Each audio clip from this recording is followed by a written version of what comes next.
Our lives are shaped by those that love us, and our lives are shaped by those that refuse to love us.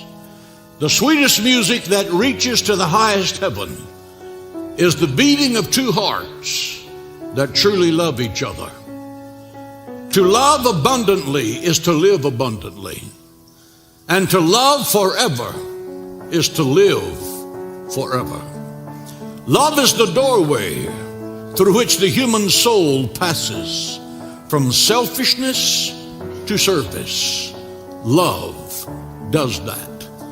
The three most profound words in human speech is God is love. The Bible says it's beyond human comprehension. Love is more than the characteristic of God. God is love. He does not try to love you. He cannot help but love you because that's what He is. God so loved the world that He gave His only begotten Son, that whosoever believeth in Him should not perish, but have everlasting life. God is love. It is a concert that surpasses the knowledge of men. No man can adequately describe it. No man can adequately understand it, because the Bible says it surpasses knowledge. There are three kinds of love. Which kind do you have? There's the if kind of love. If you do this, I'll love you. If you succeed, I'll love you. If you come up to my expectations, I'll love you. The because kind of love. I love you because you're intelligent. I love you because you have money. I love you because you're beautiful and you're handsome.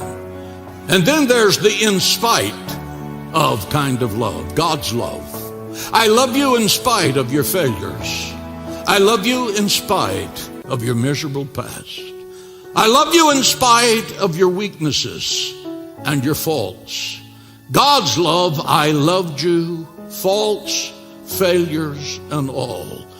When God saw you through the eyes of love, He was looking at your potential. He was not looking at your past. Those of you who are going through indescribable circumstances, when you see God and God sees you, lift up your heads and rejoice. The best is yet to be.